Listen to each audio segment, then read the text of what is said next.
los estudiantes de primero, ¿sí? Dentro de mis labores pues se encuentra colaborarles a ustedes con cualquier duda de algún texto o colaborarles con los talleres que llegan a realizar dentro de la materia. Es decir, ustedes me piden una asesoría, sea para redacción o sea para el contenido de los textos que vayan a realizar durante este semestre, yo con mucho gusto pues les otorgo el espacio. Este semestre pues mis horarios son un poco complejos, un poco difíciles, sin embargo pues ustedes me pueden escribir a cualquier hora, siempre y cuando sea pues una hora, ¿cómo decirlo?, pertinente, ¿no?, para la academia. Entonces, pues la idea es esa, chicos, pues que cuenten con mi ayuda. Yo soy estudiante al igual que ustedes, solo que llevo pues un recorrido un poco más avanzado, sin embargo, pues sigo siendo igual que ustedes, una estudiante que muchas veces queda perdida. Entonces, pues nada, esa es más que todo pues mi presentación. Yo ahorita les voy a dejar los datos en el chat de la clase y les voy a dejar también mis datos en el Classroom para que los tengan en cuenta. No sé si ustedes tienen una monitora de la materia. Eh, no sé quién sería. Sí, el representante es David, solo que David me pidió permiso que se le presentó una situación familiar y no va a poder asistir ahorita. Entonces, yo te doy el contacto de él para Sí, que... es más que todo porque pues me imagino que ustedes tienen un grupo de WhatsApp o pues un grupo por Telegram, no sé, para que pues por favor me agreguen para que yo esté pues pendiente, porque también dentro de mis funciones está hacer un canal entre la profesora y ustedes. Dado el caso de que la profesora tenga alguna dificultad y necesite comunicarse con todos en tiempo real, pues con mucho gusto pues yo hago las labores de ser ese canal de comunicación. No sé si tengan alguna pregunta, duda o alguna cosa sobre la carrera. Pues yo intentaré estar presente, siempre pendiente de ustedes, y pues la idea es que no se vayan a desmotivar, que no vayan a pensar que, ay, qué pereza esta chica aquí molestando, sino que busquen esto y utilicen esto, porque la universidad brinda demasiadas herramientas, solo que nosotros, a veces por ignorancia o porque no nos informan, pues no tomamos estas herramientas que la universidad nos brinda. Realmente son muchas, y pues la idea es motivarlos y ver que en unos 2 años, 3 años, ustedes van a poder acceder también a este tipo de beneficio. Entonces, ahorita por el grupo, por el chat de la clase les voy a dejar la información, y también les voy a dejar pues una planillita para que me hagan el favor y pues me llenen con los datos. Esta planilla es de asistencia a la presentación que acabo de realizar y pues envía permanencia estudiantil con los datos, pues para que sepa permanencia estudiantil que ustedes están ahí escuchando y que digamos que van a utilizar o implementar estas herramientas que brindan ellos y que la universidad invierte para eso, chicos. Y pues espero podamos trabajar este semestre y pues puedan buscarme, puedan hablarme. Yo voy a estar ahí para cualquier cosa, cualquier necesidad. Si tienen algún problema, con mucho gusto yo les colaboro, como les digo. Yo soy un estudiante igual que ustedes. Entonces les voy a dejar de una vez los datos y la planillita para que me hagan el favor y pues la llenen. Y pues es más lo que quería pues comentarles. Si tienen alguna duda, pues con mucho gusto en este momento yo se las puedo responder, o si me quieren escribir por mi WhatsApp o si me quieren escribir por el correo institucional, cualquiera de los dos canales es válido. Entonces, muchas gracias por escuchar, chicos. Gracias, Michelle. Bueno, nadie tiene ninguna inquietud sobre este programa sobre el que nos está contando Michelle. ¿Todo está clarísimo? Sí. Bueno, Profe, todo claro. ok. Pues ya por el chat, chicos, les dejé la información, mi nombre, mi WhatsApp, mi correo institucional, y les dejé la planillita para que por favor pues la diligencien en un momentico y pues yo pueda enviar la información pertinente a permanencia estudiantil. Listo. Muchas gracias, profe, por el espacio. Bueno, Michelle, muchas gracias a ti. Bueno, listo. Entonces, ya ustedes quedaron enterados y enteradas. Entonces vamos a arrancar con la clase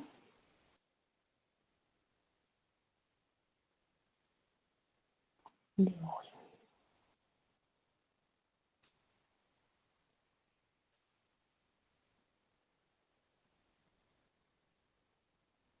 Bueno, ahí están viendo lo que estoy compartiendo? Sí, señora. Bueno.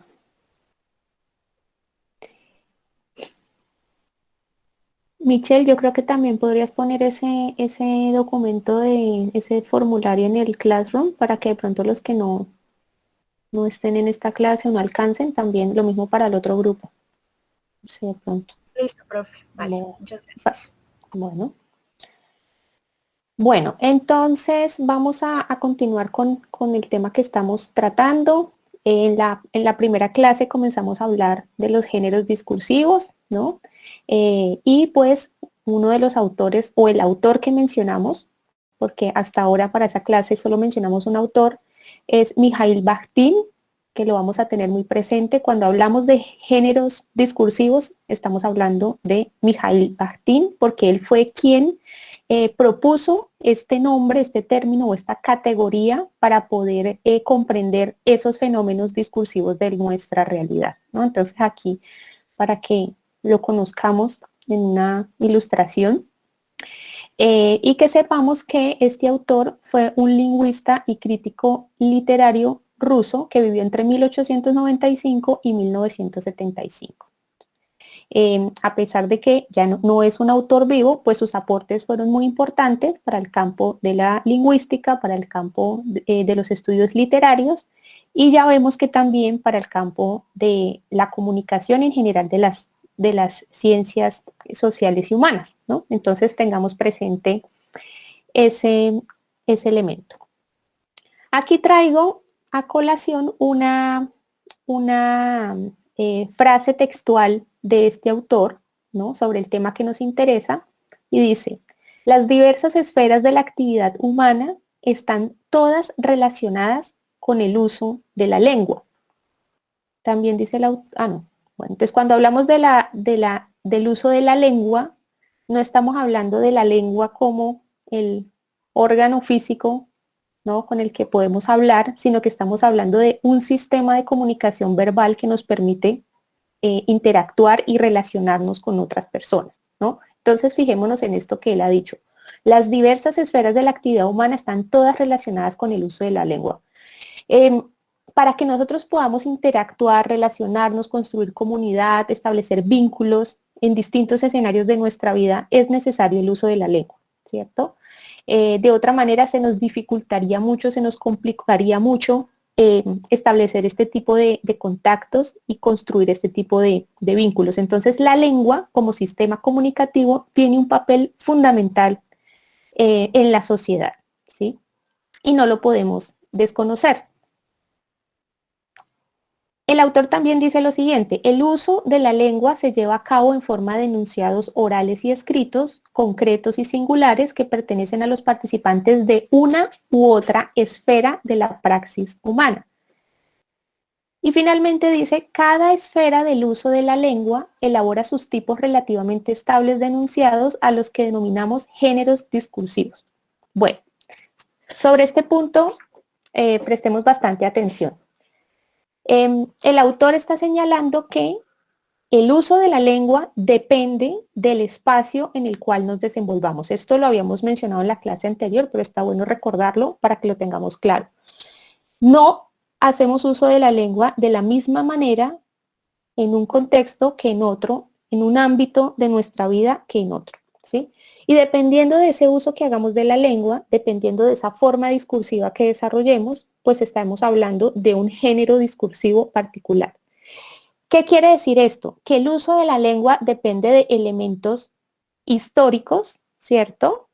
No siempre la lengua funciona de la misma manera, ¿sí? Ustedes, por ejemplo, pueden observar este tema de las nuevas expresiones que surgen casi que cotidianamente en la actualidad, y que a partir de ese surgimiento de nuevas expresiones se dan los debates sobre si es una palabra correcta, si no lo es, si la admite la RAE, si no la admite. En los últimos meses se han dado algunos casos que involucran el aspecto de las discusiones políticas de Colombia, ¿no? Entonces esta palabra de abudinear, que haría referencia a robar, ¿no?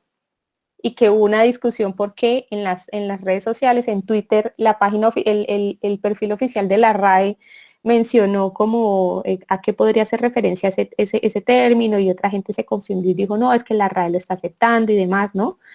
Salen estas expresiones de uso popular y que pueden tener una vigencia temporal o pueden tener una vigencia a más largo plazo, ¿cierto? Pero también tenemos el caso de otras expresiones, ¿cierto? Que, digamos, en el debate contemporáneo relacionado con la inclusión, con la diversidad sexual, de género, de identidad, el uso, por ejemplo, la inclusión de la palabra, de la letra E, ¿cierto? En algunos casos cuando decimos niño, normalmente decimos niño o niña, pero ahora entonces está la discusión de que se diga niñe para incluir a un sector de la población que durante mucho tiempo ha sido excluido y no se ha sentido identificado con un género en particular, ¿cierto? Que transita entre géneros, bueno.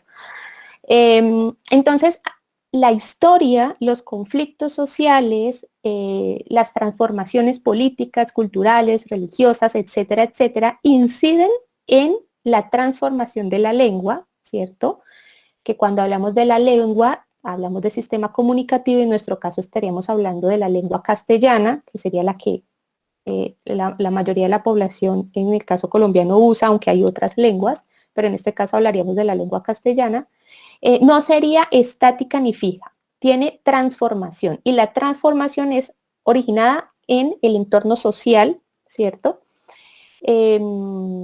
No puede estar completamente desligada de lo que pasa en la historia, ¿sí? Entonces, por eso a veces es como un poco complicado y como un poco ilógico que la gente de la RAE se ensañe en decir no acepto tal expresión o no acepto, por ejemplo, que se diga presidenta, que solamente deba decirse presidente, así sea una mujer, ¿no? La presidente, pero no puede decirse la presidenta cuando, bueno, no tiene ningún problema que se use esa expresión.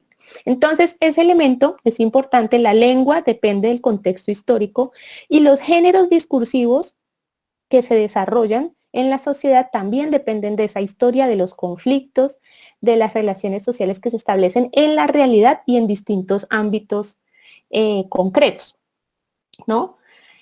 Por eso aquí yo señalo estas palabras, señalo la palabra esfera, ¿no? O ámbito, del cual haría parte cada género discursivo.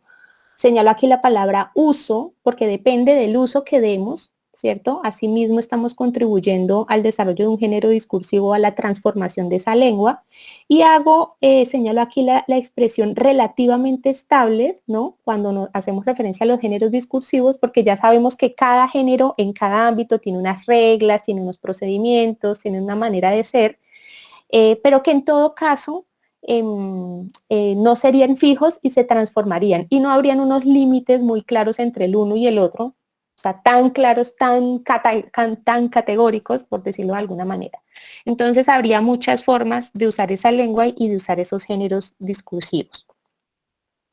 Bueno, en ese sentido, teniendo en cuenta esto que acabo de decir, que los géneros discursivos responden a ese contexto específico, y que por ende los textos relacionados con esos géneros discursivos, ya sean textos orales o sean textos escritos,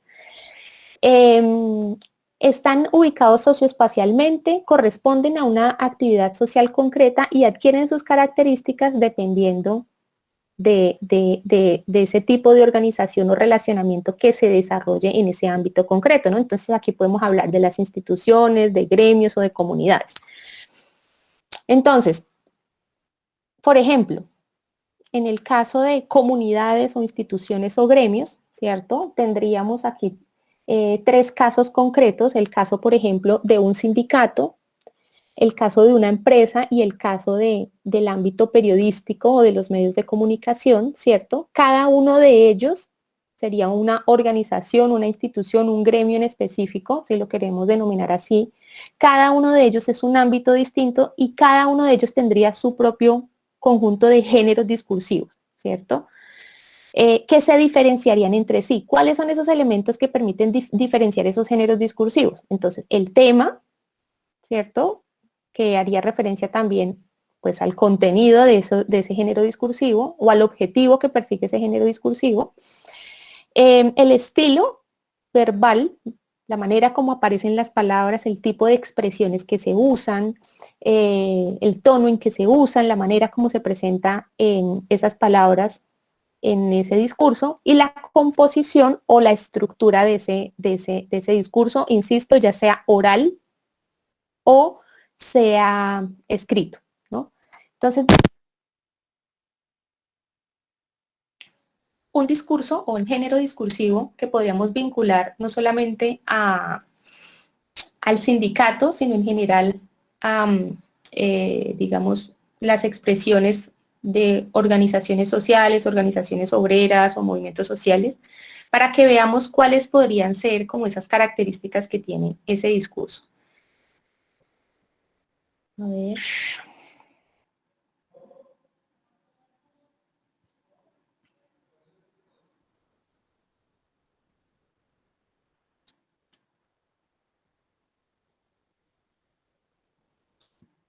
Bueno, lo voy a colocar, ustedes me dicen si se oye bien o no.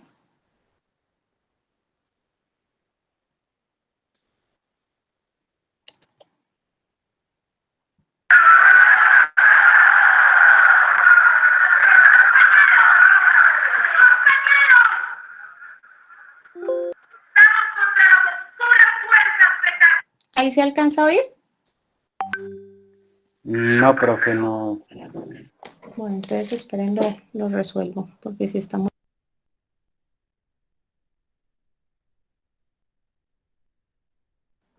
Un segundito.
Bueno, ¿y si lo pudieron oír?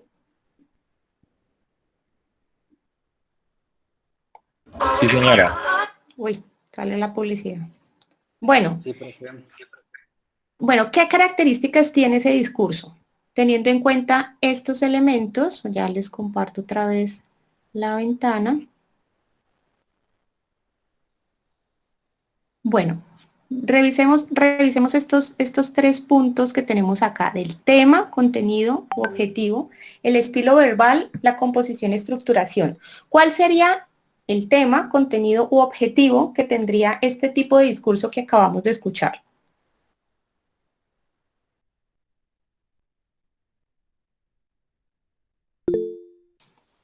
Tom.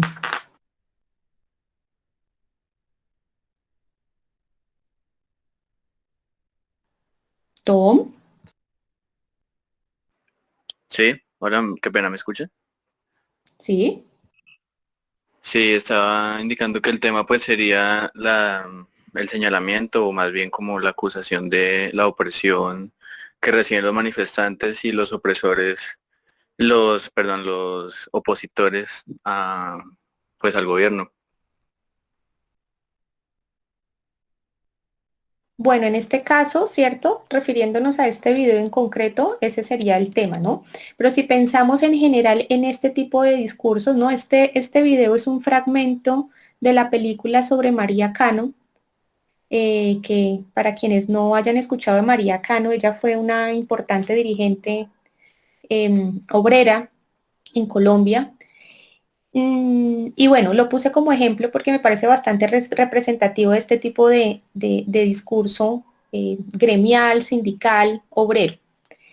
Y bueno, ahí ella está haciendo unos reclamos concretos, ¿cierto? Y en términos generales, estos discursos, el tema de estos discursos tiene que ver con eso, ¿no? Con unas demandas, con unas inconformidades, con unas exigencias sobre unos puntos concretos que se refieren en general como a problemáticas de orden social, ¿cierto? Siempre se hace referencia a problemáticas de orden social y a carencias, vacíos o falta de atención por parte del Estado a ciertos sectores sociales, ¿cierto?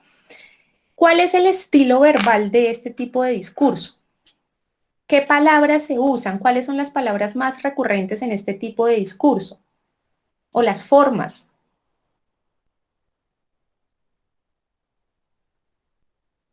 ¿Mm?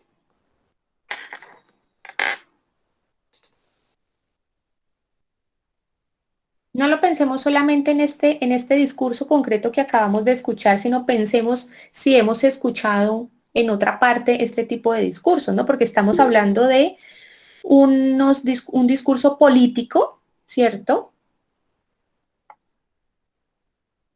Johan dice, violación de derechos, sí, esa expresión es recurrente, pero ¿qué otras más podría ser? Zair, De estas expresiones más comunes suelen ser obreros, reivindicación de derechos, Estado, opresión.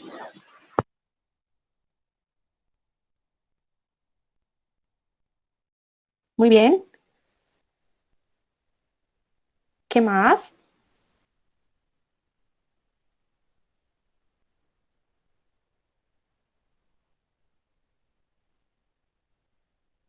Injusticias, dice Lisette Caterine.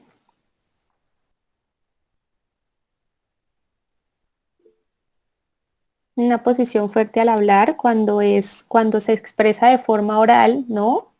Hay unos gestos, hay un tono de voz eh, que es característico, ¿cierto? Alexander dice revolucionario, ¿no? Claro. Entonces hay como una terminología que es recurrente a la hora de escuchar este tipo de discursos. Entonces la lucha, las banderas de la lucha, compañeros, em, el imperialismo, ¿no? El imperialismo yanqui, mandatario, sí, oligarquía, ¿no?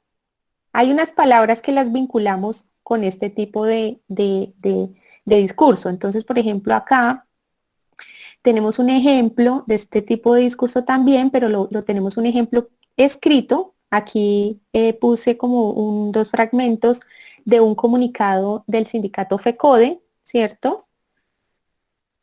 A ver, Zair dice, hay un lenguaje verbal donde las manos suelen estar levantadas y la posición del orador suele ser alta, exacto, ¿no? Porque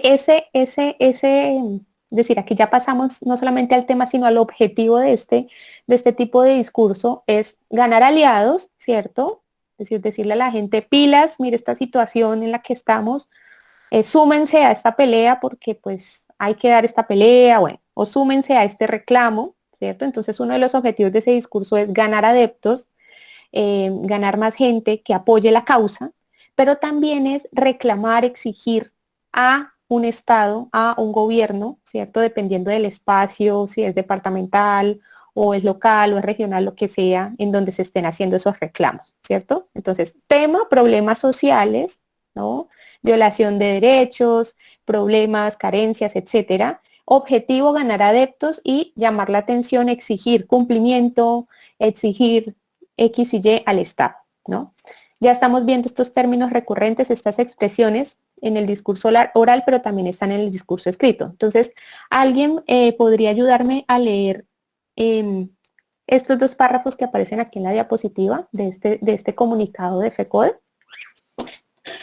Con el título y todo, por favor.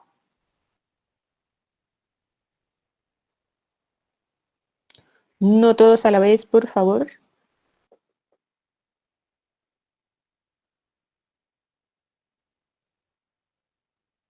Yo, profe. Bueno, Dice, los maestros en paro, el responsable, el gobierno nacional. El ambiente de protesta contra los desastres sociales y económicos que causa el gobierno Santos crece en fuerza y claridad en el gigantesco paro del magisterio.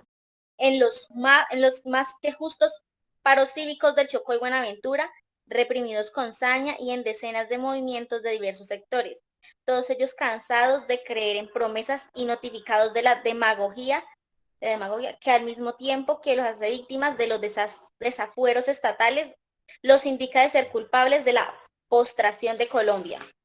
La bandera de la lucha por mayores recursos para la educación la están enarbolando y los maestros necesitan y exigen la responsabilidad que a cada quien le corresponde frente a este tema de trascendencia suma. Preguntamos, ¿hasta cuándo, pueblo colombiano? ¿Hasta cuándo habrá que esperar, señores parlamentarios? ¿Hasta cuándo, señores gobernadores y alcaldes? La educación pública está al borde del colapso. ¿Qué esperamos que se quiere definitivamente? muchas gracias, Lisette. Bueno, vemos sobre todo en este último párrafo que a pesar de que es un discurso escrito, la manera como está redactado convida a escucharlo como si alguien lo estuviera diciendo en una plaza pública. Sí, sí, es muy, digamos, como llamando a la gente a la conciencia, ¿no? A la conciencia popular. Ujú. Entonces vemos que a pesar de que hay una forma de expresión oral y una forma escrita, este género discursivo mantiene las mismas características en los dos formatos o en los dos soportes, ¿sí? Busca exaltar los ánimos, busca generar emociones fuertes, sobre todo emociones de afinidad y emociones de rechazo al mismo tiempo, dependiendo del actor al que se refiera. A ver, acá Johan dice, en la mente se va subiendo el tono de voz mientras se lee. Exacto. Entonces, eso lo garantiza el tipo de expresiones que se usan, ¿cierto? La manera como se redactan las ideas, porque buscan conseguir estos objetivos. Y acá en este texto vemos también unas expresiones que son bastante recurrentes de este tipo de discurso. Por ejemplo, los adjetivos que se usan, ¿cierto? Entonces, el gigantesco paro del magisterio, ¿cierto? Aquí vemos otro elemento fundamental de este género discursivo y es que se toma postura, no hay imparcialidad, sino que se toma postura, y en esa postura, o sea, no hay que ocultarla, es un elemento válido de este tipo de discurso, sino que se muestra y se exalta la labor o la acción que hacen los miembros de este sindicato o los miembros de ese movimiento social al que está vinculado el sindicato, ¿cierto? Como un gigantesco paro que se hizo, lo cual se presenta como un elemento positivo. En los más que justos paros cívicos del Chocó, ¿no?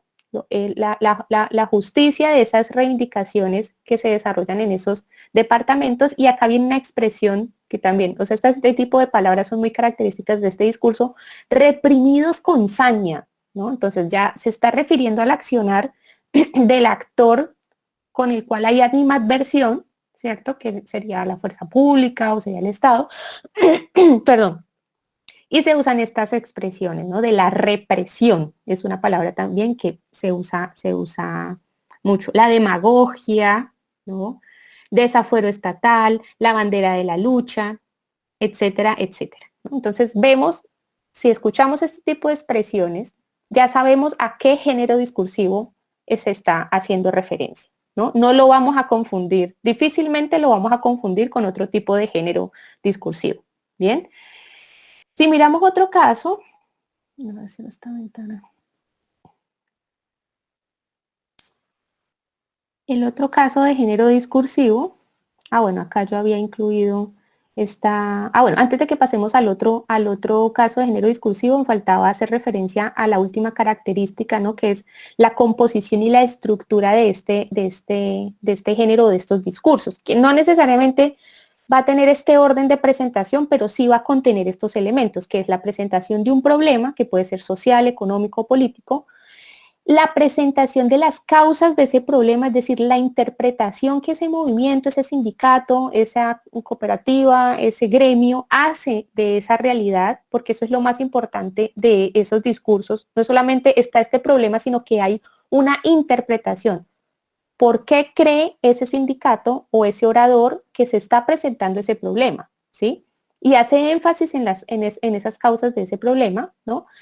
Y también las exigencias que se hacen a la autoridad competente para que resuelva ese problema. Un segundito, voy a encender la luz, que está oscuro ya.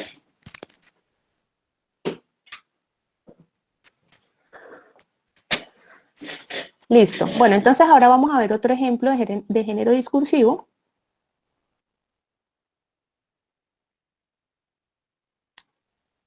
A ver.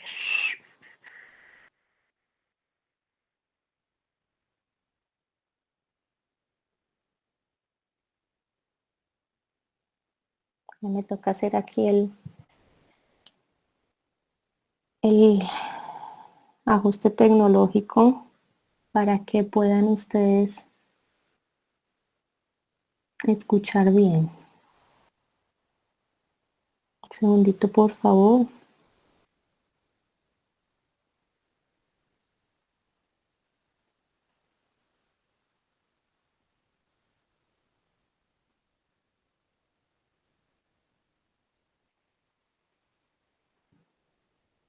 A ver si es este mismo o no.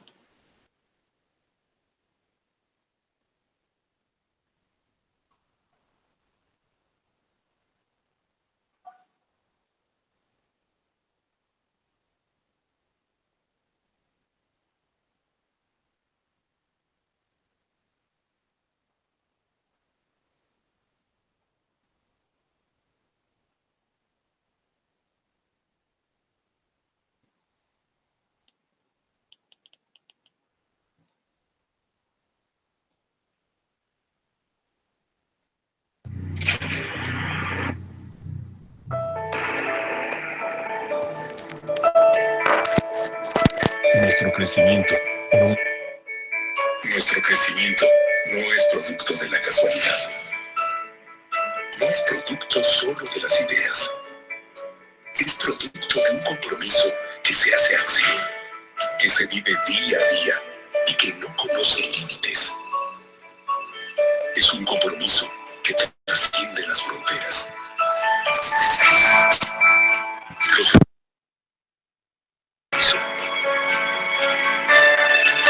hablan de un compromiso compartido por todos los que colaboramos en Arca Continental, en nuestro camino a la excelencia, la eficiencia y el crecimiento rentable y sustentable que todos queremos. En Arca Continental sabemos que las palabras quedan, pero el esfuerzo cotidiano es el motor que convierte toda promesa en realidad. Somos conscientes de que solo el trabajo convierte toda meta en acciones constantes, impulsadas por nuestra actitud de mejora. Comprendemos que la búsqueda de nuevos caminos de crecimiento es constante y que esa visión es la que ha guiado el rumbo de la organización a través de su historia, a través de múltiples fronteras, gracias a una inconformidad constructiva que nos impulsa a donde queremos llegar como equipo.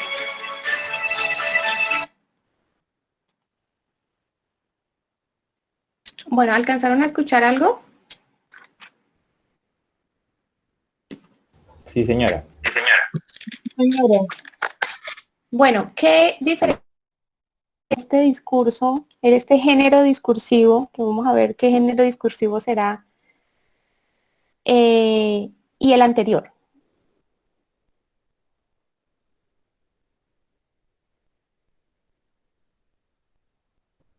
Puede ser el tema del tono, el tema de cómo se expresa, el tema de las palabras que utiliza, es más amigable, de pronto dice haciéndolo más cercano, como haciéndolo parte, pero digamos que de una manera más fraternal.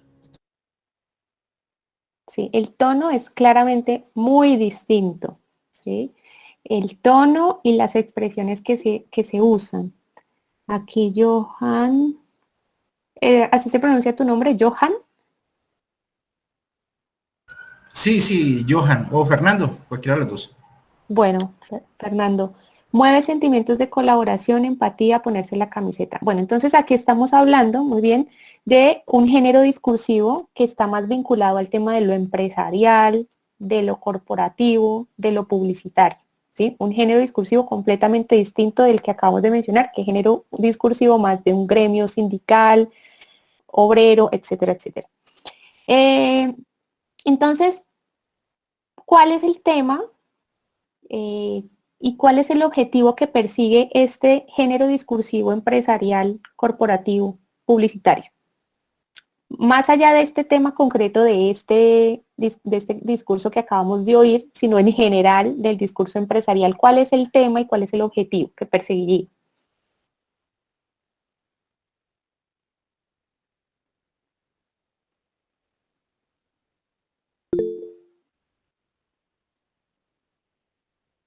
Zair. Yo siento que es como la finalidad del cliente, ¿no? Llegar a vendernos algo, ofrecernos algún producto. Uh-huh. Muy bien. Ven, y Zair, ¿cómo se pronuncia tu primer nombre? Se pronuncia Ioni. Ioni. Ok. Listo.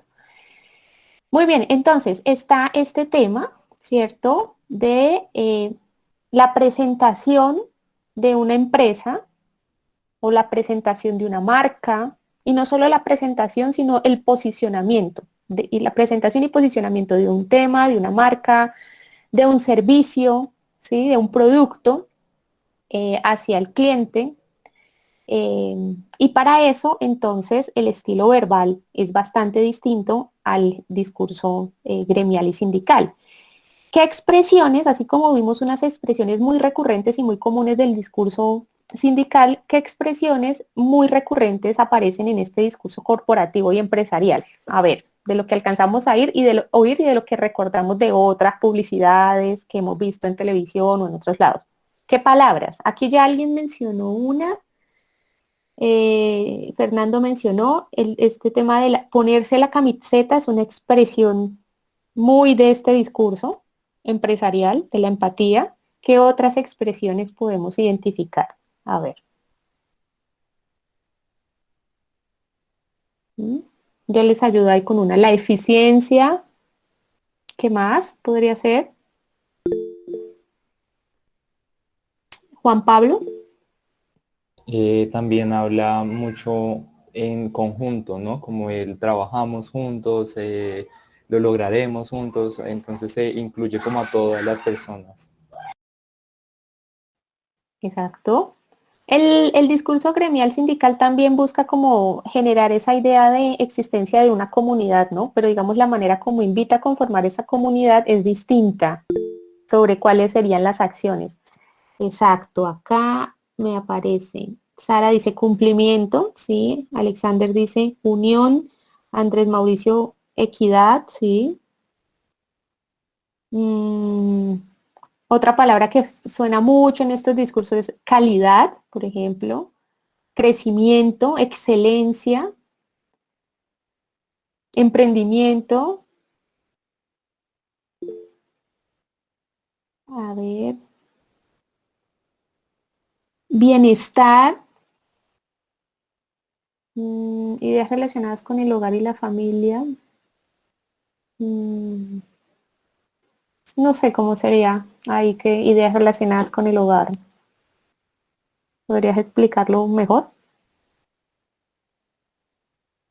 Evita usar demasiados tecnicismos y se va por un lenguaje sencillo pero fluido, sí.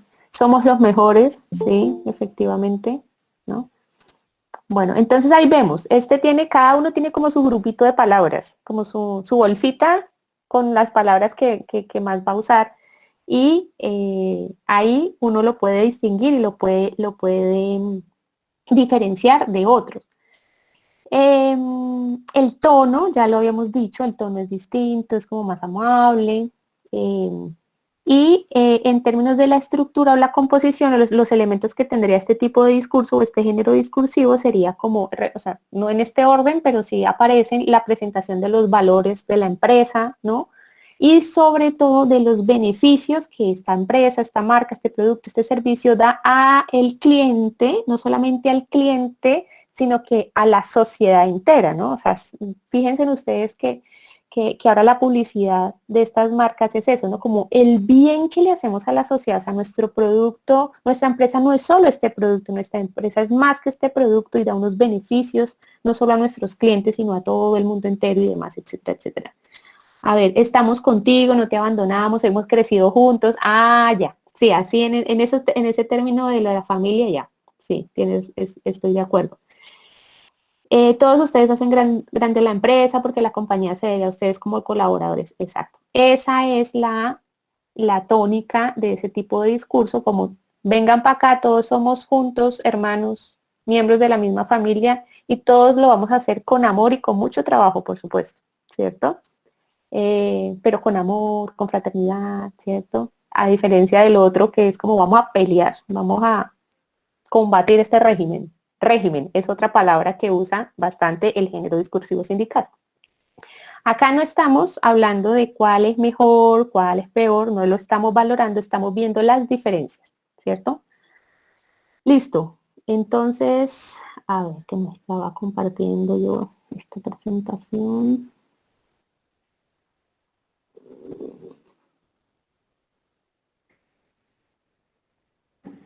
Listo. Bueno, entonces ahora vemos otro ejemplo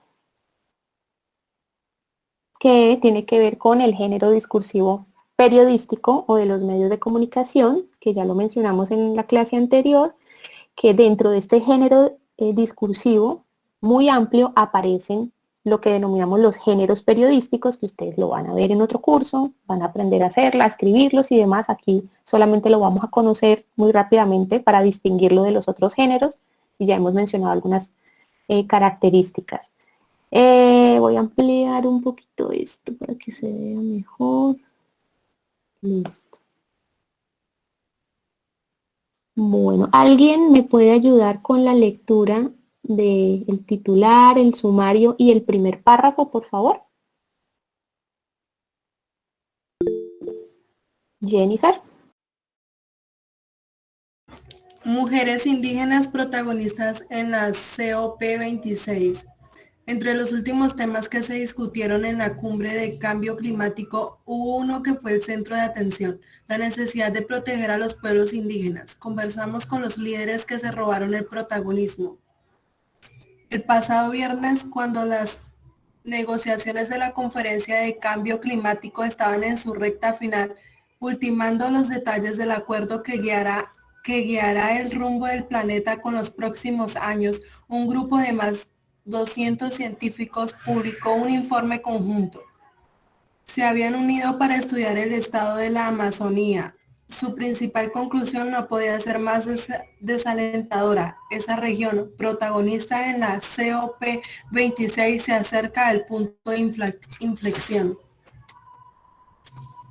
Bueno, muchas gracias. Ahora vamos a escuchar discurso oral de este género periodístico. Buenas noches y bienvenidos a la mejor información del fin de semana. Queridos miembros de la Red Independiente, estamos a 400 aportes de nuestra meta de 6.000 donaciones desde el 1 de octubre. Necesitamos su apoyo para que en 2022 nos siga haciendo su periodismo objetivo e independiente. En nuestra próxima emisión del sábado 4 de diciembre va reinclinada la Red Independiente. Así que gracias por elegir como siempre la independencia. Y empezamos con la noticia del día, contrario a lo que sucedió ayer con la extrema derecha del Centro Democrático, que quedó con fisuras internas al término de su selección de candidato. Hoy la centroizquierda del país se mostró unida y sus precandidatos dispuestos a someterse a las urnas en marzo próximo para escoger a uno de ellos como candidato. Eduardo López Júquer, buenas noches. Buenas noches, Mónica. Es la primera vez que la centroizquierda del país logra un acuerdo en el que se unen por lo menos 7 precandidatos presidenciales que competirán en una consulta popular para aspirar a la presidencia de la República.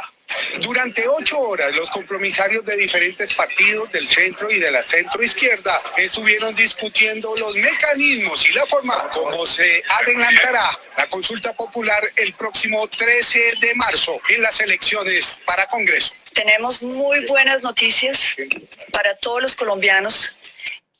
Listo. Bueno, ahí tenemos entonces otro género discursivo, un ejemplo en su versión escrita y en su versión oral. Bueno, tiene más versiones, ¿no? Aquí hay que aclarar esa... Esto se me movió ya.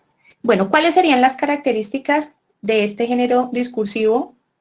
¿Cuáles serían las diferencias que tiene con los anteriores? ¿Cuál sería la principal diferencia de este género con las anteriores? Alexander dice informativo, muy bien. Solo busca información.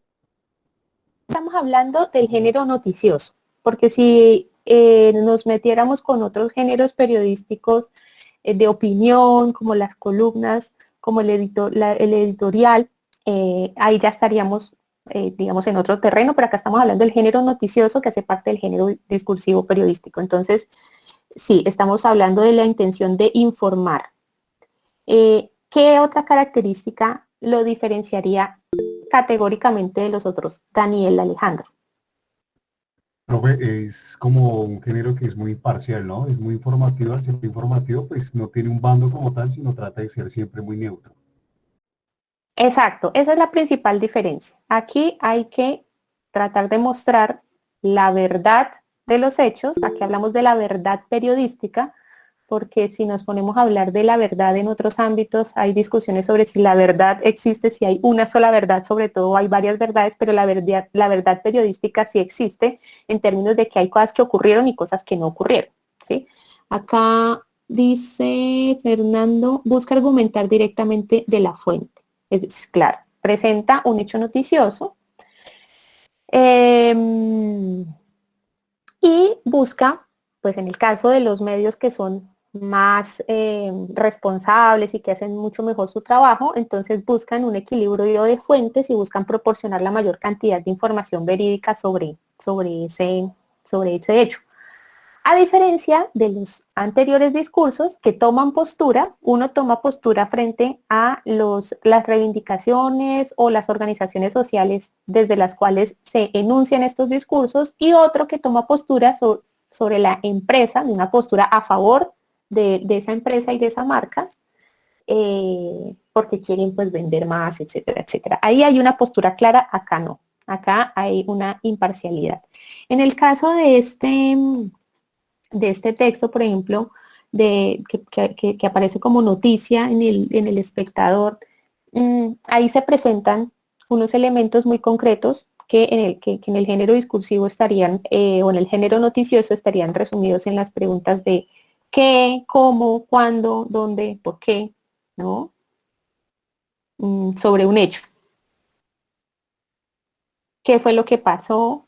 ¿Quiénes participaron? ¿Cuándo ocurrió? ¿Dónde ocurrió? ¿Por qué ocurrió? ¿Para qué? Es decir, es como bastante parco, si así se quiere decir, la presentación de la información y que en el texto escrito da la posibilidad de que sea más completa y que se pueda profundizar más, ¿cierto? Porque cuando uno lo escribe, cuando la persona tiene acceso a la noticia a través de un medio escrito, tiene la posibilidad como de devolverse a leer de pronto algo que no le quedó muy claro, ¿cierto? Revisar una información más adelante, a diferencia de cuando sale en televisión o cuando sale en radio, ¿sí? Que digamos uno está oyendo, sobre todo en radio, que uno no sé si ustedes acostumbran a escuchar radio. Sí, profe. A ver, aquí en el chat, pónganme la respuesta de si escuchan radio o no, para hacer una encuesta.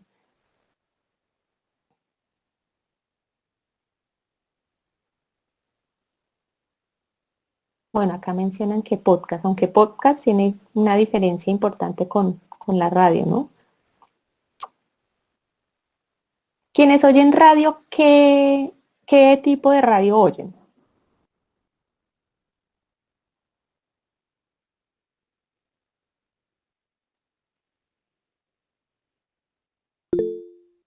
Eso sí me lo pueden decir por el micrófono.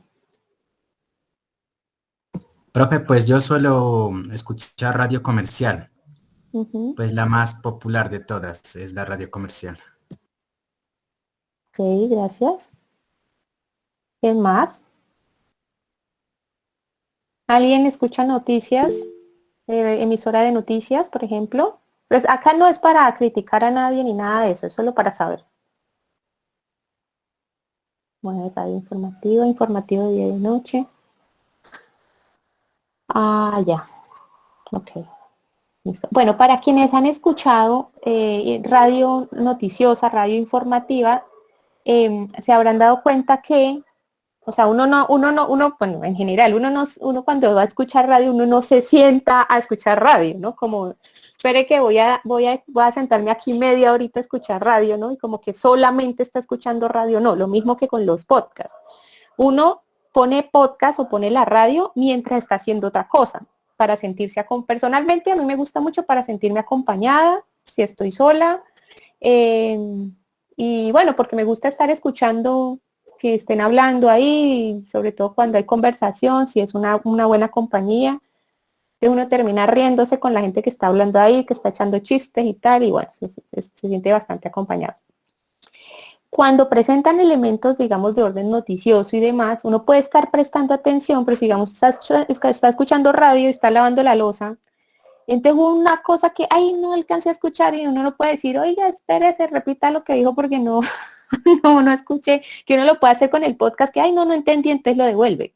Pero con la radio en vivo o con la televisión en vivo, pero sobre todo con la radio, porque la televisión sí me implica a mí, por más de que haya gente que prende el televisor y se pone a hacer otra cosa, pues buena parte de los programas, las noticias, lo que sea, uno normalmente sí está como en disposición de ver lo que está pasando por la pantalla, ¿no? Entonces tiene el complemento del audio, de lo que se dice por audio y lo que aparece en las imágenes y demás. Entonces está uno como más pendiente.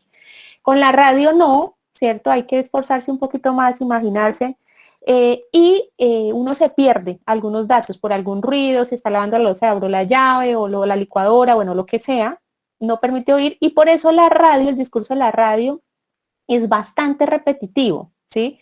Uno puede escuchar varias veces la misma información, ¿cierto? Para que quien no la escuchó en un momento dado, más adelante vuelve y la escucha, y puede enterarse de lo que está pasando. Esto no sucede en el texto escrito, porque el texto escrito va a lo que va. Yo leí un párrafo, bueno, y tal, se me olvidó qué fue lo que decía y vuelvo y leo. Tengo la información ahí disponible frente a mí y yo puedo disponer de ella a diferencia de lo radial y a diferencia de lo televisivo, que implica que se repita. Y en el caso de este audio que escuchamos de un noticiero, ya vemos que el tono de voz invita como a ganar la atención. Este discurso también busca ganar la atención del televidente o del oyente, ¿cierto? Pero no, digamos, en los mismos términos que en los otros discursos anteriores que revisamos.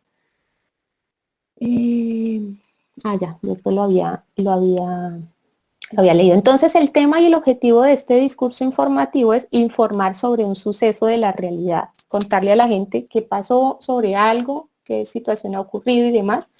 Su estilo verbal es informativo, busca ser neutral e imparcial, y pues los términos buscan que estén al alcance de la gente, que la gente pueda comprender bien esta información. No obstante, pueden aparecer términos especializados o técnicos dependiendo del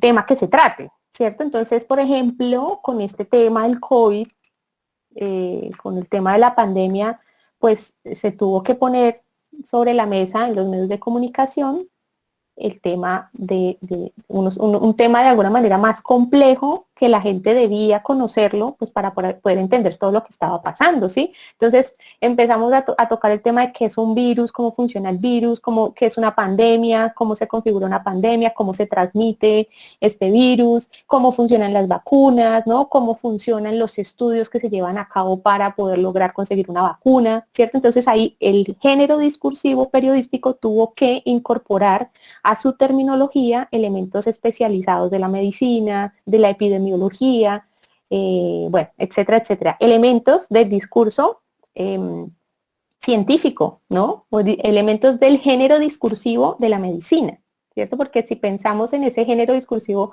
especializado de la medicina, entonces aparecerán otros términos concretos de ese género discursivo de la medicina. Los nombres científicos de los medicamentos, los nombres científicos de las enfermedades, ¿cierto? Porque nosotros y nosotras en la vida cotidiana usamos ciertos términos para referirnos a algunas enfermedades o algunas patologías, pero en el discurso médico tienen pues los nombres técnicos, ¿no? Ya eso lo vemos pues cuando nos dan la fórmula médica, en los historiales en las historias clínicas. Bueno, que ahora uno no tiene como casi acceso a esa historia clínica. Yo me acuerdo que cuando yo era adolescente y era niña, iba al médico, o sea, las historias hacían a mano, ¿no? Alguien, sí, acá también hay integrantes de esta clase que pudieron tener esa experiencia que la historia se hacía a mano y uno tenía la posibilidad de mirar qué decían de uno, ¿no? Ahora todo es tan impersonal. Bueno, estoy hablando como una anciana diciendo que antes todo era mejor y no, tampoco. Bueno, entonces, hasta ahí tenemos. Es que a veces yo estoy como en una temporada en que uso expresiones que digo, uy, ya estoy vieja, ¿no? Me refiero a la gente, a la gente y les digo el muchacho, la muchacha, y veo que no es un muchacho, es un señor. Bueno, continuemos. Listo, entonces, ya teniendo estos ejemplos, ¿cierto? Que hicimos para que nos quedara muy claro. Sí, la letra no se entendía para nada. O sea, como que ese era el plus, ¿no? De ellos, como ser médico implica tener una letra que no entienda a nadie. Horrible, horrenda. Pero bueno. Entonces, teniendo claros, yo supongo que ya está claro. Si no está claro, me lo dicen, por favor. No hay problema. Las características de los géneros discursivos, o sea, cómo diferenciamos estos géneros discursivos, es decir, a partir del tema, el estilo, la composición. Entonces, vamos a hacer un pequeño ejercicio. Cuando digo ejercicio es que no nos vamos a poner a escribir ni nada, sino que les quiero preguntar cuáles serían las características del género discursivo, si así lo pudiéramos llamar, de las redes sociales, porque ya hablamos que estos géneros aparecen nuevos géneros a través de la historia por las transformaciones sociales. Aquí hablaríamos transformaciones tecnológicas que tenemos, ¿cierto?, en la sociedad. Y uno de esos nuevos géneros sería el de las redes sociales, porque las redes sociales, como las conocemos hoy en día, pues no han existido siempre, son de aparición reciente. Antes de que respondan esta pregunta, les hago otra pregunta. ¿Quieren que hagamos un receso ya o continuamos?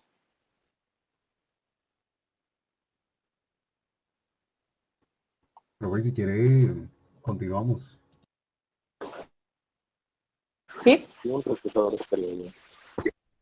¿Cómo? No te oí. Bueno, listo. Bueno, continuemos. Entonces, ¿cuáles serían estas características del género discursivo de las redes sociales? ¿Ustedes qué opinan? ¿Cuál sería el tema, por ejemplo? ¿O el contenido o el objetivo?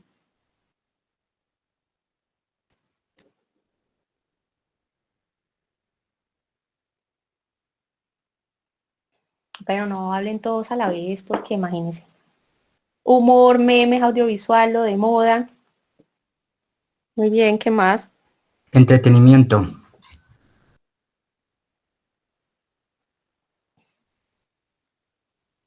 Mentiras. Sí. Por ahí alguien activó el micrófono pero no dijo nada. Chismes. Ajá. Manipulación. Sí.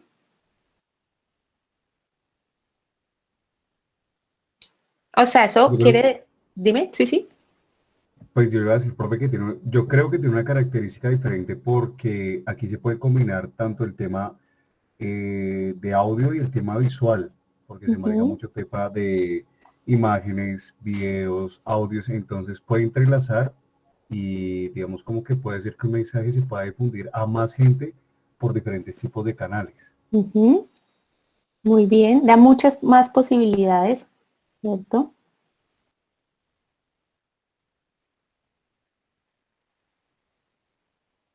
Ay, acá Fernando se trastocó de chat. Bueno. Bueno, entonces vemos que las redes sociales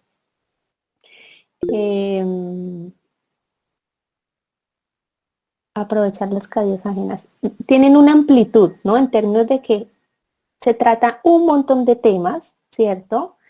Desde distintas maneras de tratamiento.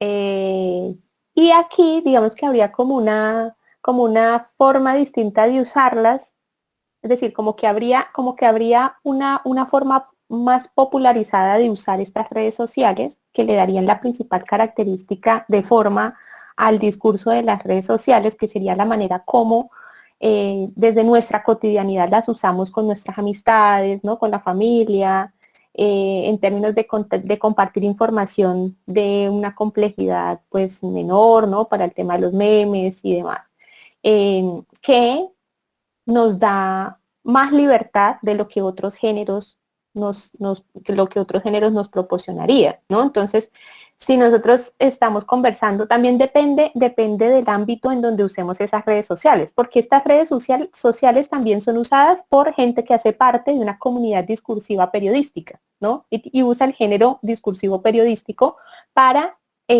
publicar información en esas redes, ¿sí? Entonces, si ustedes ven las redes de los medios de comunicación, pues esas redes de esos medios de comunicación van a seguir los lineamientos o los criterios del género discursivo periodístico. En todo caso, se ajustan a elementos de forma de las redes, dependiendo de cuál sea. Entonces, si es Twitter, se tiene que acomodar al límite espacial, ¿cierto? ¿Cuántos caracteres pueden usarse? ¿Qué tipo de redacción se usa para llegar a la gente? En el caso de Instagram, entonces, se privilegia el tema de la imagen, se privilegian enunciados más cortos, más contundentes. En el caso de Facebook se aprovechan, como ya lo mencionaron, el tema de los videos y demás. Y así sucesivamente dependiendo de quiénes son los que publican, ¿sí? Si vemos, por ejemplo, las redes sociales de una institución universitaria, pues esa institución universitaria va a privilegiar el uso del género discursivo académico o institucional, o en el caso de una empresa, el género discursivo corporativo para publicar en esas redes.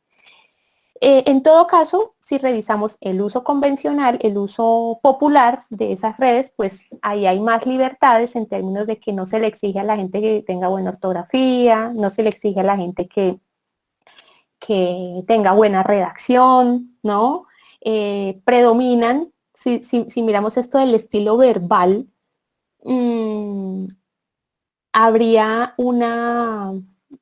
es decir, como un cambio ahí muy importante porque hay otros elementos no verbales que predominan en la comunicación y tiene que ver con los stickers, los emoticones, ¿no? Que ahora en la conversación que tenemos por WhatsApp, o sea, revisen su conversación más reciente que tengan con sus amigos, en su grupo de amigos y demás, y revisen cuántas veces han usado un sticker en lugar de una expresión en texto, ¿no? Para responder a algo, ¿sí? Porque ya como que el uso de esos stickers y de esos ¿cómo se llaman? Emoticones, nos solucionan como muchos problemas que tenemos a la hora de comunicarnos, pero a la vez nos limitan porque ya no nos expresamos sobre lo que sentimos o sobre lo que pensamos, ¿sí?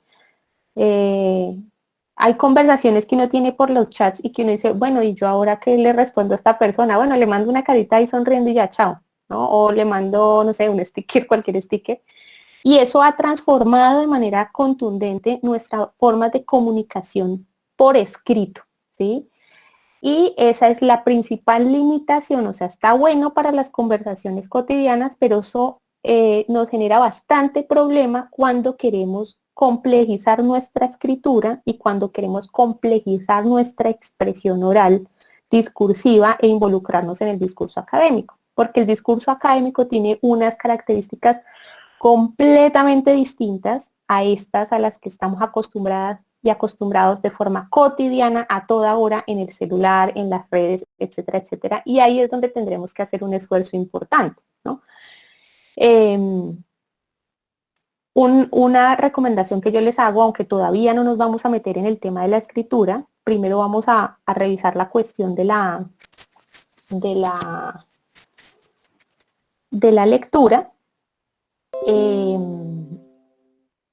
y de la característica que estos textos tienen para poderlos comprender. De todos modos, pues algunos elementos les iré dando, y es que en la medida de lo posible incorporemos a nuestra escritura en las redes sociales, Facebook, chat, WhatsApp, lo que sea, elementos que vamos aprendiendo acá en el curso para que no desliguemos una cosa de la otra. Entonces vamos mejorando nuestra ortografía, pues vamos mejorando nuestra ortografía en el chat de WhatsApp, así estemos hablando con quien sea, ¿sí? Vamos mejorando la ortografía ahí, vamos mejorando la redacción ahí, y vamos mejorando la expresión en todos los ámbitos en los que nos desarrollemos, ¿no? Es decir, yo puedo ser completamente informal, pero decirlo bien, usar las comas, ¿no?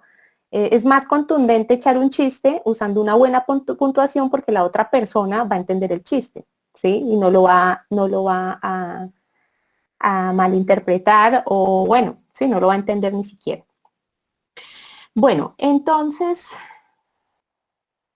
a ver.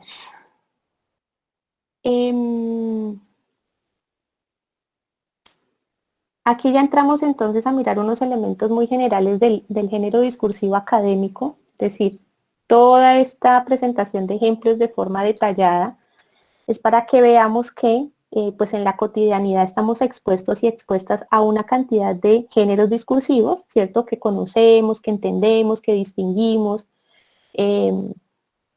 cuando vemos las noticias, cuando escuchamos la radio, cuando vemos los comerciales en la televisión, cuando escuchamos también en redes sociales, vemos todo este contenido de videos en YouTube que aparece todo tipo de discurso político, ¿no? Acá nos concentramos como en este sindical y gremial, pero estamos expuestos a discursos políticos que también tienen otras características, y que son los que más cercanos tenemos en nuestra cotidianidad, y que son muy distintos, ¿sí?, a este al que vamos a ingresar la mayoría de quienes estamos en este curso. Habrán otros que ya tienen esa experiencia de haberlo conocido, y de pronto algunos elementos que presento acá son muy básicos, pero es importante que lo tengamos en cuenta, porque a veces se da por entendido que ya un tema se sabe, o que estos aspectos son demasiado obvios, y resulta que no son tan obvios, y luego sufrimos y pasamos penas porque no tratamos este tema que parecía obvio. Entonces, bueno, vamos a identificar en términos generales unas características de este género discursivo académico, para que en la siguiente clase ya profundicemos concretamente ya empecemos a profundizar con estas características y acercarnos a un texto. Lo haremos con el texto que dejamos asignado para leer, de Miquel de Moragas. Hoy todavía no lo vamos a trabajar, solo vamos a presentar estos elementos generales. Bueno, entonces, en términos del tema y del contenido, este discurso, bueno, se diferencia de los otros porque se refiere al ámbito de la producción y la difusión de conocimiento científico, va a tratar el tema concreto de cada disciplina, ¿no? El tema concreto de cada campo de estudio, y tiene un estilo verbal especializado. Esto también ya lo hemos mencionado. No quiero ser repetitiva, pero es importante que esto lo tengamos claro ya para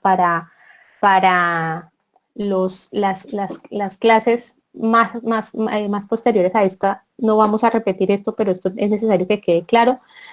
Usamos un lenguaje especializado y un lenguaje formal.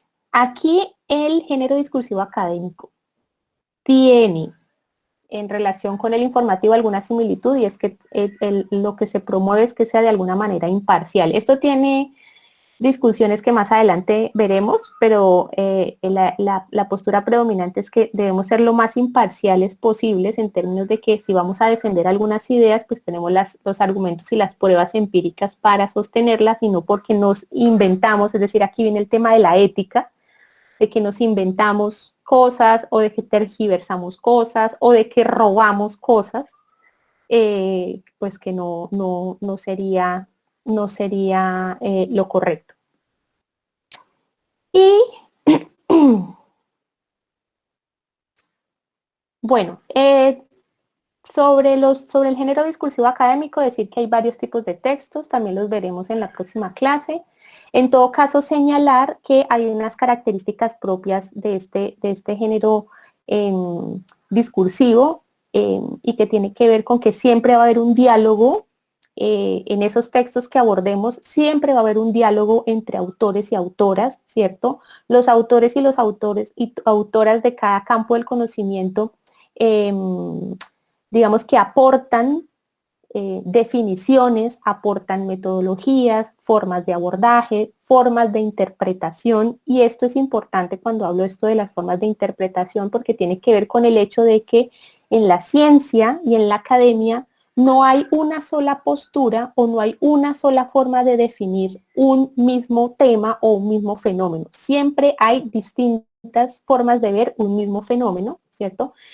Que no son arbitrarias, es decir, no son porque sí, porque a alguien se le ocurrió llevarle la contraria al otro, sino porque dependiendo de la posición teórica, dependiendo de los conceptos que yo use, dependiendo de los autores en los que yo me sustente, asimismo voy a tener una definición, un acercamiento, una interpretación de esa realidad y eso lo vamos a ir conociendo.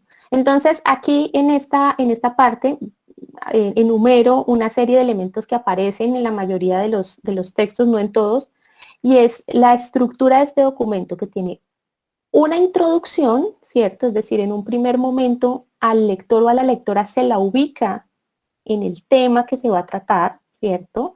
En el campo de estudios desde el cual se va a tratar ese tema, teniendo en cuenta que en ese campo de estudios determinado hay un universo infinito de conocimientos, ¿cierto? Pero que el autor o la autora decidió tratar un tema concreto en un lugar concreto, es un aspecto específico de ese tema, porque los temas también son bastante amplios para abarcarse. Entonces se hace esa introducción de ese tema. El autor o la autora presenta una idea que quiere poner a consideración de esos lectores, una idea relacionada con ese tema, ¿cierto? Que podemos entender como una hipótesis o como una tesis, ¿cierto? En relación con un fenómeno concreto. Entonces, si esta persona, por ejemplo, está tratando el tema de la migración o las migraciones, el aumento de las migraciones o las dinámicas migratorias de la sociedad actual y en el caso colombiano, por ejemplo, entonces esta persona, el tema de la migración es un tema amplísimo, ¿cierto? Ya hace una delimitación y se concentra con la migración en el periodo actual, digamos en los últimos 2 años, y en el caso colombiano. Ya deja por fuera el abordaje de las migraciones en otros países y el abordaje de las migraciones en otros momentos de la historia, sino que hace un recorte de la realidad. Ese recorte de la realidad es el que se presenta en la introducción. Se le dice, señor lector, señor lectora, de ese tema de la migración solo me voy a concentrar en este aspecto concreto, en este espacio y en este tiempo concreto. Y sobre ese tema de la migración en este espacio de Colombia y en el tiempo concreto de los 2 últimos años, voy a presentar una idea, voy a presentar una hipótesis que voy a argumentar a lo largo del texto. ¿Y esa idea cuál puede ser? Resulta que la autora o el autor dice que va a sostener en este documento como resultado de una investigación juiciosa que hizo, no porque le ocurrió. Bueno, hay cosas que nos ocurren y luego las verificamos y resulta que sí tienen sentido y que hay prueba empírica, ¿no? Pero no es que salgan de la nada y que entonces yo voy a decir cualquier cosa sin justificación y sin pruebas, pero son ideas que resultan de la reflexión, de la lectura, del análisis del contexto. Esta persona puede decir sobre la migración, ¿qué podría decir, por ejemplo, cuál idea se les ocurre a ustedes o una hipótesis se le ocurre a ustedes que podría desarrollarse sobre la migración? No necesariamente sobre las causas, sino, digamos, sobre el tratamiento que se le da a la migración o las consecuencias. ¿Qué se les ocurre que se podría decir?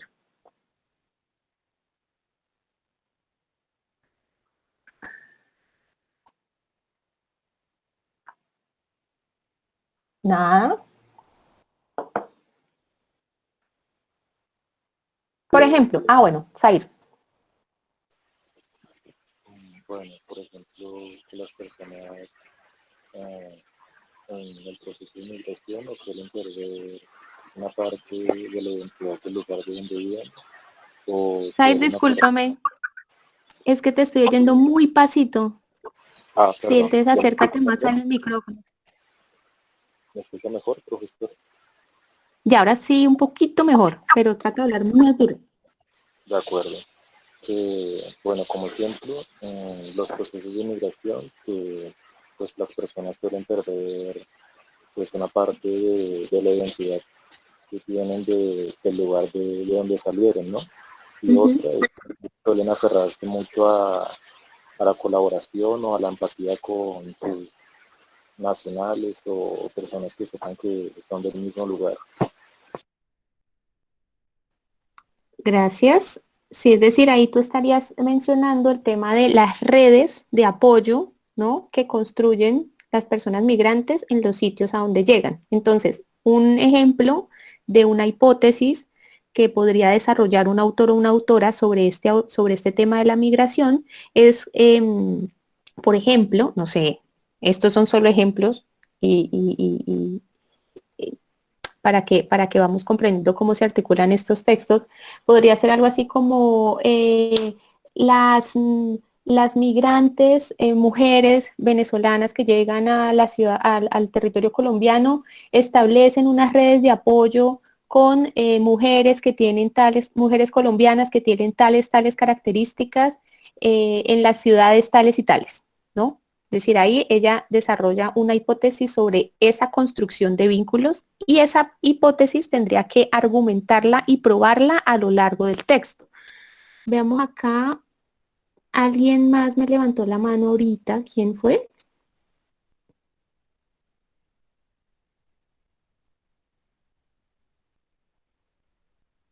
Bueno, esa podría ser una hipótesis que se trabaje, ¿no? Relacionada con cómo construyen sus vínculos, cómo construyen redes de apoyo mujeres migrantes venezolanas en Colombia.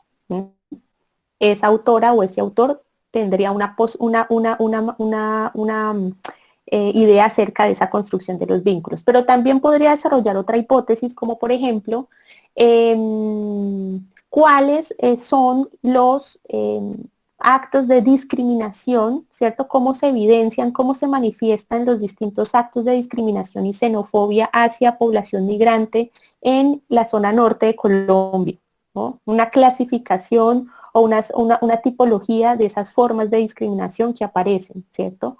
Pero también podría desarrollarse otra hipótesis que sería, por ejemplo, cuáles son las acciones efectivas que la institucionalidad estatal colombiana ha emprendido, ¿cierto?, para brindar una atención integral a la población migrante de los últimos 2 años en Colombia, ¿sí? Y así podemos desarrollar un montón de hipótesis o de ideas que se refieren a ese gran tema de la migración, pero que el autor o la autora lo delimitan al caso colombiano y al caso de los 2 últimos años, y también, digamos, algunos autores lo pueden delimitar concretamente para el caso de la migración venezolana, ¿sí? En todo caso, hay un gran tema, una delimitación y una manera de tratar ese tema con una hipótesis. Juan Pablo dice, una hipótesis puede ser cómo afecta la migración la salud mental de los inmigrantes. Sí, acá está bueno que Juan Pablo me haga esta intervención, porque cuando lo planteamos así, ¿cómo afecta la migración la salud mental de los inmigrantes? Lo estamos planteando como una pregunta de investigación. Esa sería una pregunta de investigación que se refiere a un problema de investigación, ¿cierto? ¿Cómo afecta la migración la salud mental de los inmigrantes?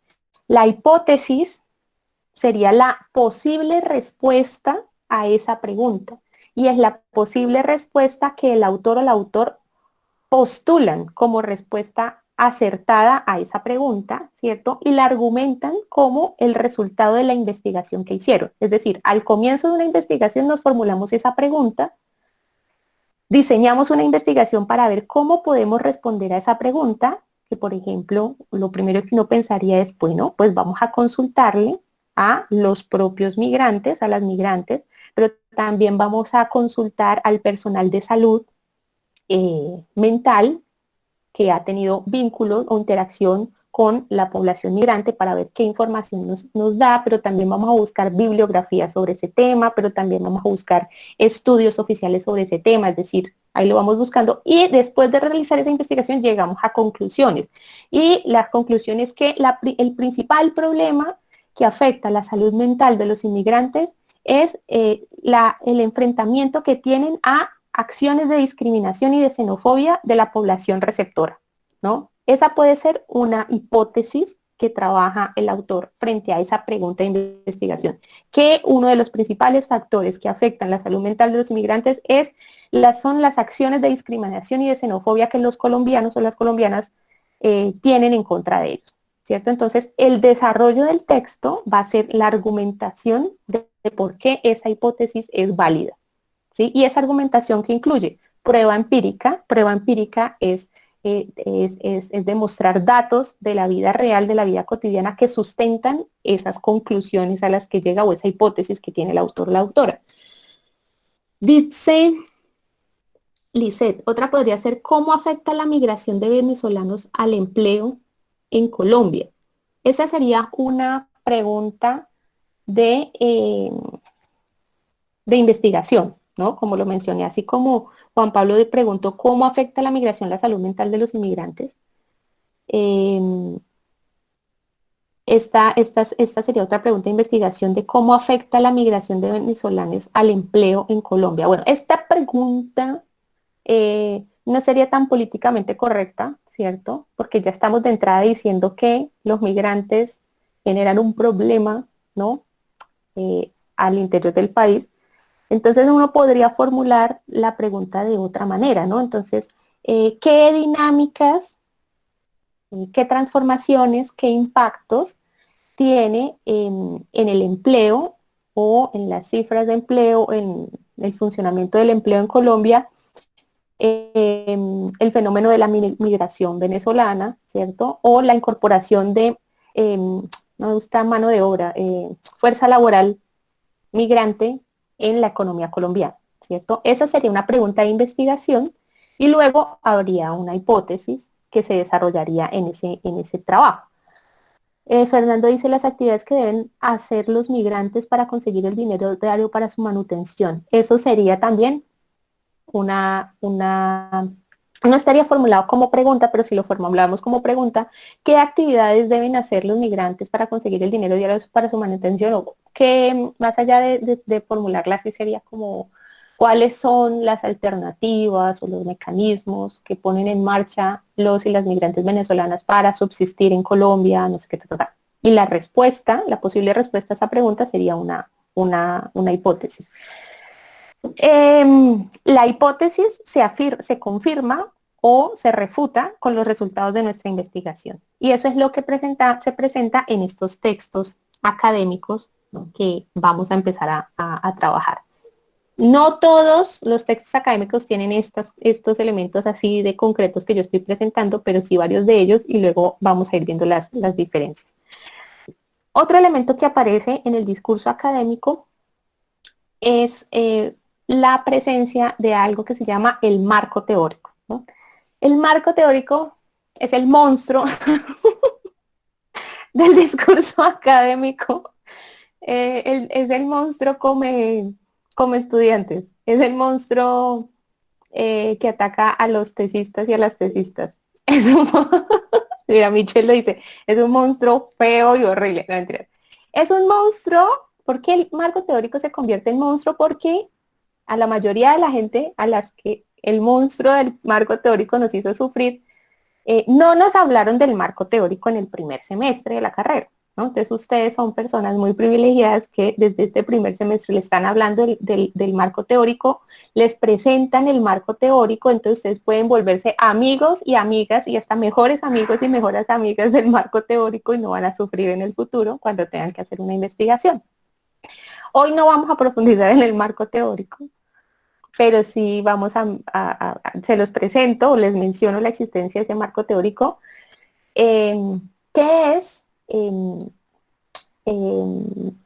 Miren, hasta a mí me cuesta un poquito de explicar qué es el marco teórico, pero el marco teórico sería como desde donde el autor o la autora se para, ¿cierto? En toda esa historia del conocimiento producido, porque esto lo voy a repetir muchas veces en este curso, no podemos sufrir o padecer del síndrome de Adán y Eva, ¿no? El síndrome de Adán y Eva sería como creer que nosotros y nosotras somos los primeros y las primeras que, sí, dice Fernando, entre un monstruo que entre más se consulta, más crece el monstruo, sí, así es. Esto, ¿qué? Se me olvidó, creo lo que estaba diciendo. Me olvidé. Ah, Adán y Eva, gracias, sí. Que creemos que somos los primeros que se nos ocurrió una idea, ¿no? O que nadie más ha tratado ese tema. Cuando estamos en los cursos de investigación, en donde cada uno debe definir qué va a investigar, ¿cierto? O cuando estamos pensando en nuestra tesis para graduarnos, y tenemos que pensar el problema de investigación o la pregunta de investigación. A mí también me pasó, esto no lo digo solo por mis estudiantes, sino que a mí también me pasó. Uno cree que no, nadie ha investigado este tema. Es que busqué por internet y busqué, no, nadie, no, este tema es inédito, este tema es, mejor dicho. Y resulta que uno busca con más cuidado y claro, ya, es decir, hay un montón de historia detrás de nosotros, ¿sí? Hay muchos académicos detrás de nosotros. Una cantidad de libros de bibliografía de gente que ya ha tratado los temas, ¿cierto? Y no quiere decir que no haya nada novedoso por qué tratar, sí, pero tenemos que tener en cuenta que hay un trabajo de largo aliento detrás de nosotros que tenemos que conocer. Claro, está el marco histórico, pero el marco histórico es distinto al marco teórico. Pueden tener vínculos y relaciones, pero es distinto al marco teórico, ¿cierto? Entonces, hay una gran historia de gente que ha hecho investigación científica sobre las ciencias sociales, sobre la comunicación, sobre el periodismo, ¿cierto? Y en esa larga historia y trayectoria de esas investigaciones, se han conformado escuelas de pensamiento, se han conformado enfoques de pensamiento, paradigmas, que ya vamos a ver qué significa esa palabra paradigma, que han hecho cada una o cada uno una interpretación específica de esos fenómenos que se estudian en cada una de las disciplinas. En el caso nuestro, de la comunicación. ¿Qué es eso de la comunicación? ¿Cómo entendemos la comunicación? ¿Cómo se ha transformado la comunicación a lo largo del tiempo? ¿Cierto? Y así como les dije sobre los géneros discursivos, que recordemos, estábamos hablando de Bakhtin, el autor es Bakhtin, que dice que el género discursivo responde a un contexto y se va transformando dependiendo de la historia, pues estas escuelas de pensamiento y estas formas de interpretación de la comunicación también van cambiando a lo largo de la historia. Una cosa es estudiar la comunicación en el marco de una guerra mundial, ¿cierto? Otra cosa es estudiarla cuando se termina la guerra mundial.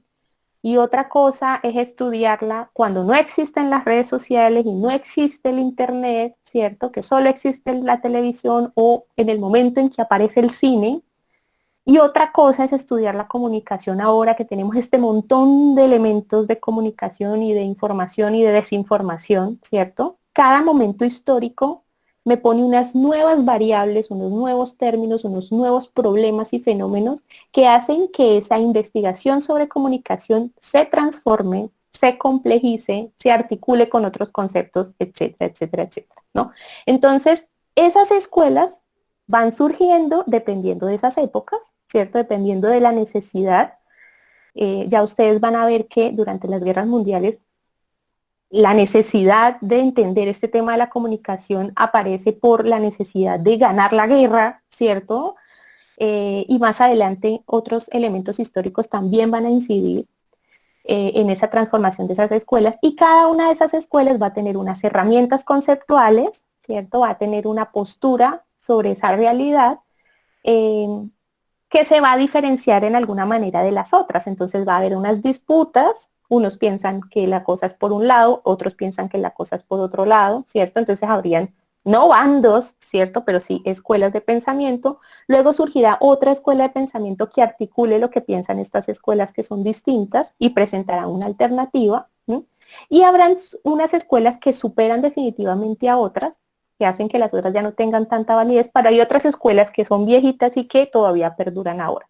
Entonces, cuando hablamos del marco teórico, en el caso de un artículo, en el caso de una tesis, se refiere a que en ese texto académico, en esa investigación que llevamos a cabo, nosotros tenemos que decidir de todas esas escuelas que trabajan nuestro tema, nosotros tenemos que decir, bueno, yo voy a trabajar desde esta escuela, ¿cierto? Porque esta escuela me permite esto, esto y esto y esto, y ya vamos más adelante, vamos a saber qué es esto y esto y esto, ¿sí? Entonces, sobre la migración, habrá un larguísimo tratamiento de ese tema desde distintas disciplinas, desde la sociología, supone uno, ¿cierto? Desde la sociología, desde la ciencia política, pero en general desde distintos campos de las ciencias sociales y también habrán unos estudios desde la comunicación, ¿cierto? Entonces, si yo trabajo ese tema, yo tendré que averiguar qué escuelas, qué corrientes, qué enfoques han tratado la migración, cuál es la que más se acomoda a las necesidades investigativas que yo tengo y ahí entonces yo decido, voy a irme por este lado. Y en ese marco teórico, en esa escuela, pues hay una comunidad de gente viva y muerta, ¿sí? En la academia, en el género discursivo académico tenemos esa posibilidad y es que conversamos con un montón de gente que está muerta, pero que sigue viva en este desarrollo y avance conceptual y teórico del campo de estudios, ¿no? Entonces, bueno, eso como un elemento principal de este marco teórico es que vamos a tener que identificar, no estamos obligados a conocer todas las escuelas de todos los temas, no, pero sí a medida que ustedes van avanzando en la carrera, sobre todo cuando ven teorías de la comunicación, ustedes creo que ven varios cursos de teorías de la comunicación, pues van a conocer esas perspectivas, ¿cierto? Que les va a permitir pues ir ubicando esas escuelas y esas corrientes. Son tres. Muy bien, gracias Michelle. Que les va a permitir a ustedes saber cuáles son. Dentro de ese marco teórico, si a mí me cansan estos audífonos. Bueno, ustedes no están, mire, si ven, ustedes casi no hablan y yo acá usando estos audífonos solo para oírlos a ustedes. Bueno, no importa. Yo soy la que estoy hablando como una lora, es mi culpa acá.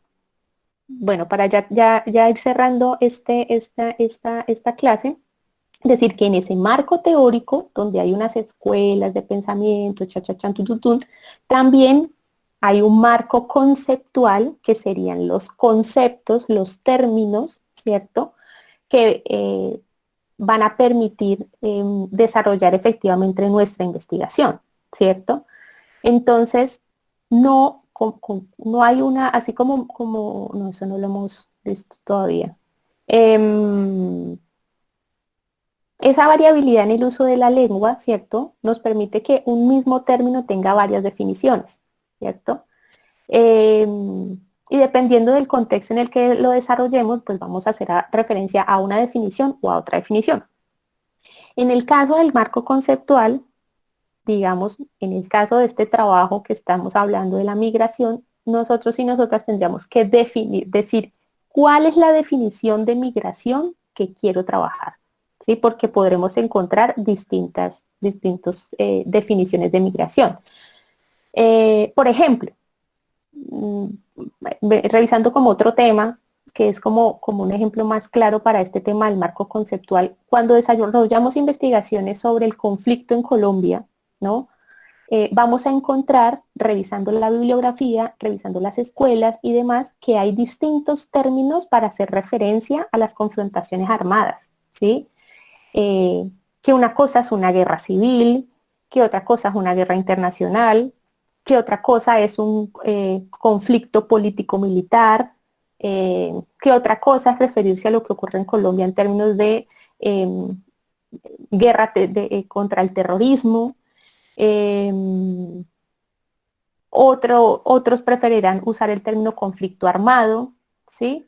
Otros negarán la categoría de conflicto a lo que ocurre acá y hablarán de guerra interna, ¿no? Es decir, habrían distintos términos para referirse a un mismo elemento.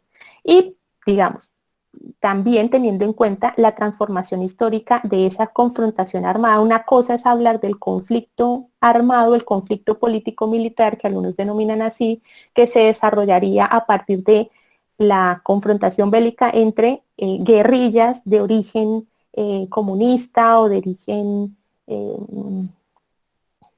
bueno, eso tiene otros términos, pero que sería este tipo de guerrillas contra el Estado colombiano, ¿cierto?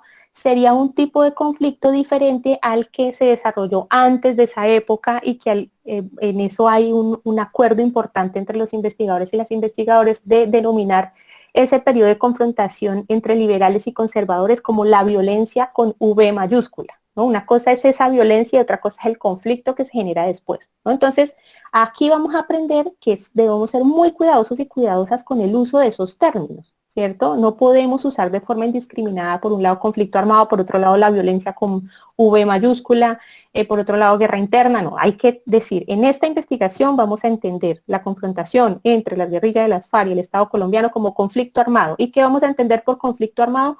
Como lo que plantean los autores fulanito y fulanita, que lo definen como esto. ¿No? Eso ya lo vamos a ver. Que ciertos autores han, así como Bakhtin propone este concepto de géneros discursivos, ¿cierto? Habrá otros autores que proponen otras definiciones de otros términos, ¿sí? Entonces habrá varias definiciones sobre comunicación, ¿cierto?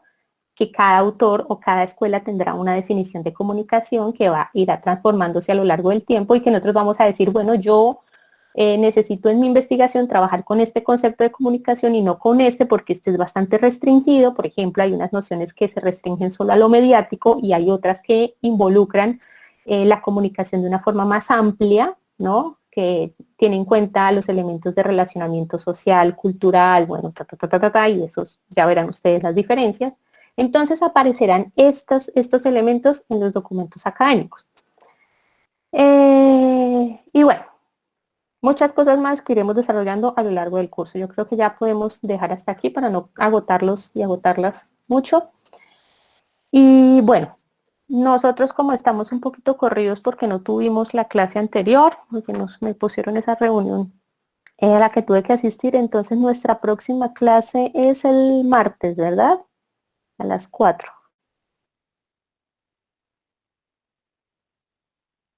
La siguiente clase la vamos a tener asincrónica, ¿ok? Para que ustedes estén pendientes y yo subiré el video para que ustedes lo puedan ver y a partir de ese video desarrollar una actividad concreta que hay que hacer. ¿Listo? Profe, un favor, ¿me puedes agregar a Classroom? Es que nunca me llegan ni de clase ni nada. ¿Cómo? ¿Me puedes agregar a Classroom? Classroom, por favor. ¿Fabián? Sí, señora, es que a mí no me llegan no me ha llegado link de clase ni invitación a Classroom ni nada. A ver, ¿me puedes pasar por el chat tu correo electrónico institucional? Vale, muchísimas gracias, profe. Bueno. Profe, yo también voy a enviar el mío porque no me ha llegado tampoco el correo para el Classroom. Ah, bueno, sí, por favor pónganme acá y lo hacemos, lo hago ya mismo, de modo que ustedes me confirmen. Andrés, si tú enviaste un correo hoy, ¿cierto, Andrés Mauricio? Bueno, yo te agregué ahí porque no. Es que a mí me pasaron, la profesora Melissa me pasó el listado de ustedes que aparece con un correo electrónico y en la mayoría de los casos está un correo electrónico personal que ustedes habrán registrado en la matrícula y que de pronto algunos ni revisan. Entonces yo envié a ese correo la invitación a la primera clase y luego las personas que asistieron a la primera clase le pasaron su correo electrónico institucional al representante del curso, ¿no? Y ahí él me lo envió a mí y yo agregué a las personas. Porque, perdón, hay un problema y es que todavía en plataforma no aparece el listado oficial, entonces ahí yo tuve una dificultad. Bueno, voy a agregarlos ya mismo. para que ustedes me confirmen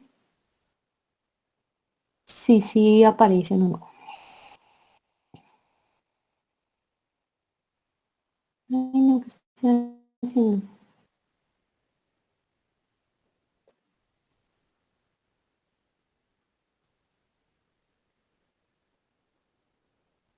Bueno, ahí ya invité a Daniel. Tendría que haberte llegado un correo electrónico. Y a esta hora de la... Ok. A esta hora la pantalla del computador ya es tétrica. Bueno, ya invité a Sara. Por favor, confírmame si te llegó el correo de invitación. Profe, ya me registró el correo, muchas gracias. Listo. Bueno, ahí A mí le das- también, profe, muchas gracias.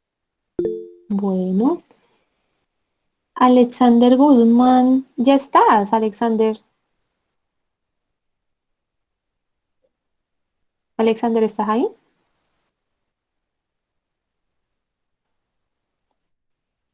Alexander. Bueno,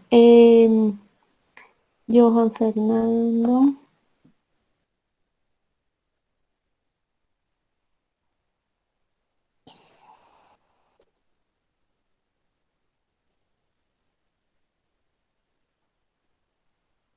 Ah, mira, es que a Johan Fernando yo ya hace rato lo invité. Solo no me ha aceptado. Voy a eliminar y voy a volver a invitar. Ah, claro que no me permite. No me permite hacer nada. Voy a intentar volverlo a invitar, pero ahí me aparece que yo ya le envié invitación.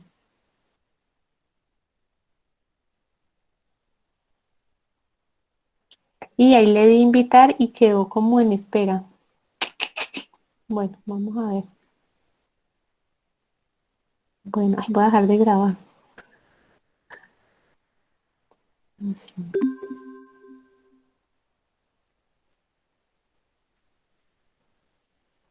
No sé, acá estoy teniendo un problema con el correo de Fernando.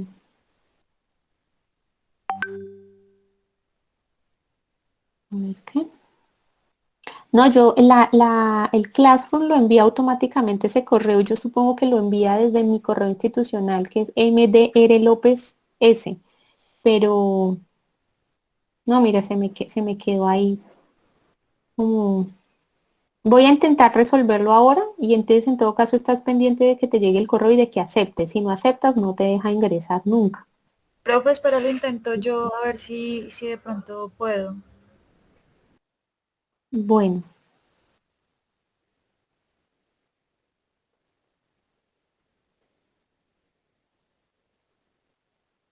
Ah, bueno, entonces sí, como dice Juan Pablo, revisen que no les esté llegando en spam y le indican al correo que no, que ese no es un correo de spam, que por el contrario es el correo más importante de sus vidas. Bueno, queridos y queridas, muchas gracias por su atención. Muchas gracias por su atención. Y, ok, Michelle. Y entonces nos veremos de forma asincrónica la próxima clase. El Vale, día muchísimas gracias. Me encargo lo del caso. Bueno. Gracias. ¿Quién me habló ahorita? Fabián.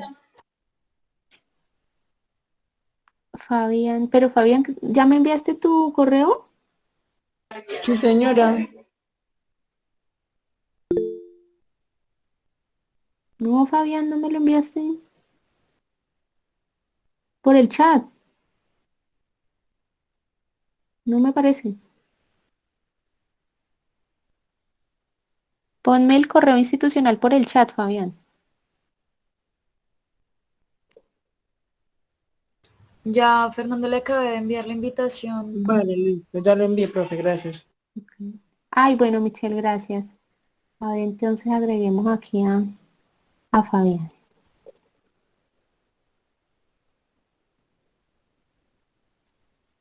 Listo, Fabián, ya te debió haber llegado, o bueno, en los próximos segundos te debe llegar la invitación.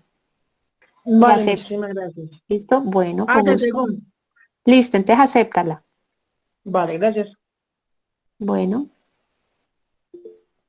Bueno.